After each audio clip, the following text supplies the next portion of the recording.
ஓம் நம சிவாய. உறவுகள் அனைவருக்கும் அன்பு வணக்கம். எல்லோரும் நலமாக இருக்க நினைக்கின்றேன்.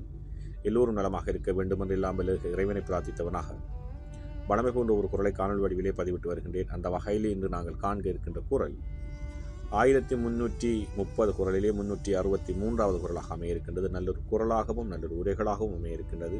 எங்களுடைய வாழ்க்கை நல்ல வழியிலே, அமைதியான வழியிலே நிம்மதியாக செல்ல வேண்டுமாக இருந்தால் இந்த குரலை நாங்கள் கடைபிடிக்க வேண்டும். அவ்வாறான குரலாகத்தான் அமைய இருக்கின்றது. குரலை காண்போமாக இருந்தால், வேண்டாம என்ன விழிச்செல்வம் ஈண்டில்லை ஆண்டும் அகதொப்பதில்.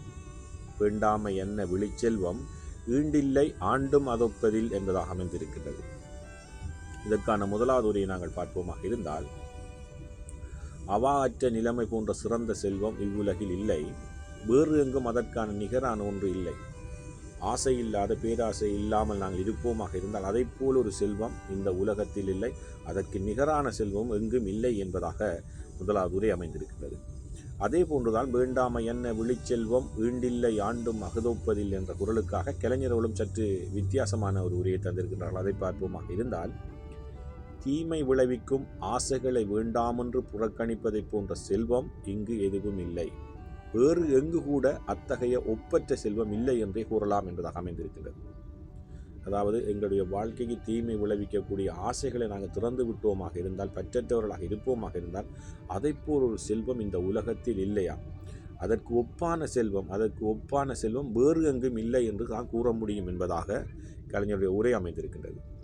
அதே போன்றுதான் வேண்டாம என்ன விழிச்செல்வம் ஈண்டில்லை ஆண்டும் அகதொப்பதில் என்ற குரலுக்காக சாலமன் பாப்பை அவர்களும் அழகான ஒரு உரையை தந்திருக்கிறார்கள். அதை பார்ப்போமாக இருந்தால், எந்த பொருளையும் விரும்பாமல் இருப்பது போன்ற சிறந்த செல்வம் இப்பூமியிலே வேறு ஒன்றும் இல்லை, வானுலகத்திலும் கூட இதற்கு ஒப்பானது இல்லை என்பதாக அவருடைய உரை அமைந்திருக்கிறது. அதாவது, எந்த பொருளும் என்று சொன்னால், எங்களுடைய வாழ்க்கைக்கு துன்பம் தரக்கூடிய ஆசைகளை, துன்பம் தரக்கூடிய வழியிலை நாங்கள் விட்டு நிம்மதியாக நாங்கள் அதன் மீது பற்றுக்கொள்ளாதவர்களாக, அதன் மீது அதாவது எங்களுக்கு துன்பம் தரக்கூடிய ஆசைகள், இந்த பற்றுக்களை துறந்தவர்களாக வாழ்வோமாக இருந்தால், அதைவிட செல்வம் இந்த பூவுலகில் எதுவும் இல்லை, அதற்கு ஒப்பான செல்வம் வானுலகத்திலும் இல்லை, மேலுலகத்திலும் இல்லை என்பதாகத்தான் சாலமன் பாப்பனுடைய உரை அமைந்திருக்கின்றது.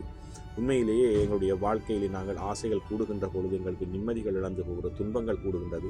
அதைத்தான் இந்த குரல் அழகாக சொல்லியிருக்கின்றது. நாங்கள் பேராசைகள் கொண்டவர்களாக, பெருங்கனவு கொண்டவர்களாக இருப்போமாக எங்களுடைய வாழ்க்கையிலே துன்பங்கள் எங்களை வாட்டி வதைக்கும்.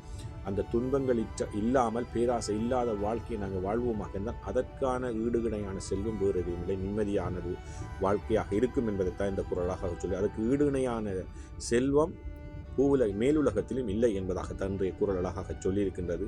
நாங்கள் பேராசை கொள்ளாதவர்களாக நல்ல வாழ்க்கையை வாழ வேண்டுமாக இருந்தால் இந்த குரலை நாங்கள் எங்களுடைய உள்வாங்கி எங்களுடைய வாழ்க்கையிலே நாங்கள் மாற்றங்களை கொண்டு வர வேண்டும். நல்லொரு குரலாக அமைந்திருக்கின்றது, நல்லொரு உரைகளாகவும் அமைந்திருக்கின்றது.